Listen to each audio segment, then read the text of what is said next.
ବାରାଣସୀଠାରେ ଅନୁଷ୍ଠିତ 1 କୋଟି ମହାମୃତ୍ୟୁଞ୍ଜୟ ମନ୍ତ୍ର ପୂର୍ଣ୍ଣାହୁତି ସମାରୋହରେ ଯୋଗ ଦେବା ନିମନ୍ତେ ଯୋଗୀ ଶ୍ରୀ ଚୈତନ୍ୟ ରାମଜୀଙ୍କ ତତ୍ତ୍ୱାବଧାନରେ ରାୟଗଡ଼ା ଜିଲ୍ଲାର ବିଭିନ୍ନ ଅଞ୍ଚଳରୁ 151 ଜଣ ତୀର୍ଥ ଯାତ୍ରା କରିଥିଲେ। 3 ଦିନ ବ୍ୟାପୀ ଏହି କାର୍ଯ୍ୟକ୍ରମରେ ପ୍ରଥମ ଦିନ କଳସ ଯାତ୍ରା କରାଯାଇଥିବା ବେଳେ ଦ୍ୱିତୀୟ ଦିନ କୁମାରସ୍ୱାମୀ ମଠର ପୀଠାଧୀଶ ମୁଖ୍ୟ ଅତିଥି ଭାବେ ଯୋଗଦେଇ ସତ୍ୟନାରାୟଣ ପୂଜା ଓ ନାମ ଜପ ସହ ପ୍ରବଚନ ଦେଇଥିଲେ। ତୃତୀୟ ଦିନ 1 କୋଟି ମହାମୃତ୍ୟୁଞ୍ଜୟ ମନ୍ତ୍ରର ପୂର୍ଣ୍ଣାହୁତି କରାଯାଇଥିଲା।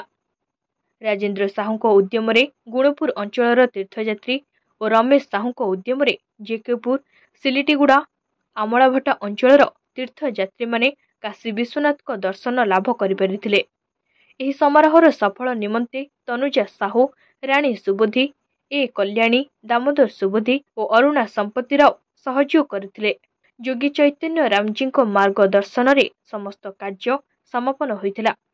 ରାୟଗଡ଼ାରୁ ନୀଳାମ୍ବର ମିଶ୍ରଙ୍କ ରିପୋର୍ଟ, ତୀର୍ଥକ୍ଷେତ୍ର ଲାଇଭ୍।